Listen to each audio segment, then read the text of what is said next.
కాబట్టి ఆ రోజు వారసత్వ ఉద్యోగాలు రాజ్యాంగ విరుద్ధం అని చెప్పితే కేసీఆర్ గారు చాలా కష్టపడి ఎట్లనైనా హామీ ఇచ్చినాం సింగరేణి కార్మికులకు తెలంగాణ ఉద్యమంలో వాళ్ళు సమ్మె చేసిర్రు 35 రోజులు సమ్మె సకల జనుల సమ్మె చేసిర్రు వాళ్ళకి ఖచ్చితంగా నేను నిలబెట్టుకోవాలని సుప్రీంకోర్టు హైకోర్టు తప్పు పట్టినా సరే వాళ్లకు వారసత్వ ఉద్యోగాలకు బదులుగా కారుణ్య నియామకాలు అనేటువంటిది ఒక మెడికల్ బోర్డుల ద్వారా అనేక రోగాలను అందులో చేర్చి డాక్టర్లు అందరికీ కూడా బొగ్గు పరిశ్రమ పనిచేసేటువంటి వాళ్ళ కాళ్ళు కీళ్ళు ఎట్లా అరుగుతాయి అనేటువంటి వీడియో చాలా చూపించి వాళ్ళని కూడా చేసి వాళ్ళు కూడా అన్ఫిట్ చేసుకున్నటువంటి కారణాలు ఉన్నాయి కాబట్టి అని చేస్తే వాళ్ళకు 19,000 మంది ఉద్యోగాలు వస్తే ఈరోజు 10 నెలల నుంచి ఒక్కరికి కూడా ఉద్యోగం లేని. కానీ కేసీఆర్ గవర్నమెంట్లోనే తీవ్రమైన అన్యాయం జరిగింది సింగరేణి. కానీ నిన్న మొన్న కాంగ్రెస్ స్టేట్మెంట్ చూసాను నేను.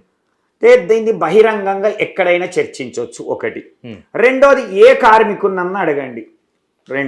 మూడోది ఏ కార్మిక కుటుంబంలోనైనా అడగండి.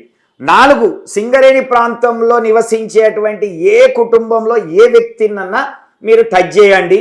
కేసీఆర్ గారి హయాంలో సింగరేణికి ఏమైనా నష్టం జరిగిందా, లేదా మీ హక్కులు ఏమన్నా పోయినాయా, మీ వైద్యం కానీ విద్య కానీ సంక్షేమం కానీ మీ లాభాల వాట కానీ బోనసులు కానీ జీతాలు కానీ ఎప్పుడన్నా ఆగినాయా, ఎక్కువ వచ్చినాయా తక్కువ వచ్చినాయా ఇప్పుడు ఎట్లున్నాయని అడిగితే ఎవరైనా చెప్తారు. దీనిపైన నేను చర్చించాల్సినటువంటి అవసరం లేదు.